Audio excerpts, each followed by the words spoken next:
The late 1960s were marked by intense political turmoil, but beneath the chaotic broadcasts, a generation wrestled with a deep, paralyzing spiritual void.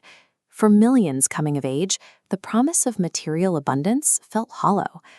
This widespread dissatisfaction drove a desperate search for authentic meaning. Joan was one of countless young Americans caught in this drift.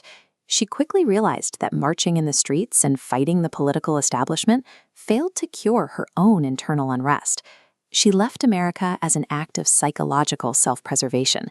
She needed to survive the cultural malaise she felt suffocating her. She joined the legendary Hippie Trail, a network of transit routes winding from Europe, across Turkey and Iran, deep into Asia. The harsh environments stripped away her preconceptions, leaving her ready for a significant internal shift. Sitting in a humble Afghan restaurant, fate intervened. English travelers whispered a rumor to her about a 12-year-old boy in India, a child they simply called the Master. That single conversation provided an immediate focal point. Joan shifted instantly from a wandering traveler to a seeker with a specific destination. Profound internal journeys often require an external catalyst. A whisper from a stranger can transform a diffuse longing into a focused quest. Joan pressed on to Dehradun, a quiet town in the Himalayan foothills. She arrived with an overwhelming mix of anticipation and trepidation, joining other Western youth who had reached the end of their trail. Then, the young guru, Prem Rawat, emerged onto the porch. Despite being only 12 years old, his presence carried an undeniable, commanding authority. He looked at her and asked a blunt, startling question. "What do you want?" Joan gave a simple answer. She wanted peace. Instead of handing her the answers, he gave her an unexpected directive: search all of India first, and only then return to him. Seeking begins with a challenge. It starts with a teacher forcing the student to articulate their deepest, unfiltered desire before offering any wisdom. By April 1971, Joan returned to the United States. She was armed with what she called the magic ingredient, a tangible experience of inner peace that stood in contrast to the restless energy of America. She faced a massive logistical hurdle. She needed to figure out how to transplant this Eastern experience to a Western audience. Driven by sheer will, Joan launched the Telegram campaign.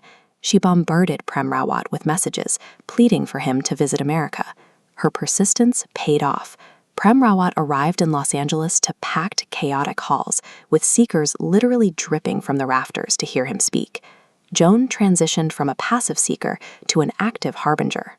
Her personal transformation created an urgent, compelling need to share it with everyone she could reach.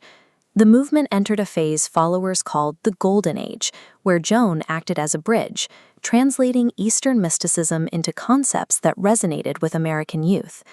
The Divine Light Mission experienced rapid growth across the country, fueled by fervent devotion and a powerful sense of collective purpose. The pinnacle of this era arrived with Millennium 73. Joan served as co-MC for this massive event held inside the packed Houston Astrodome. The scale of the Houston event represented the peak of this collective energy. However, such high-intensity fervor is inherently difficult to maintain over the long term. The peak intensity eventually began to dim.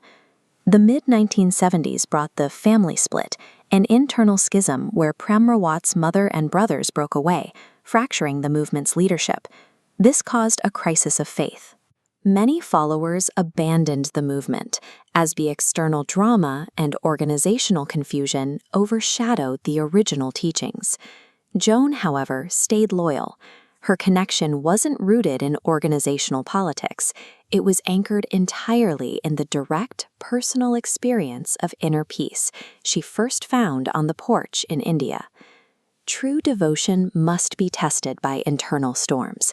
Only by surviving the collapse of external structures can belief mature from mere enthusiasm into a foundation. In her later years, Joan settled in Woodstock, New York, far removed from the large crowds and chaotic logistics of the Astrodome.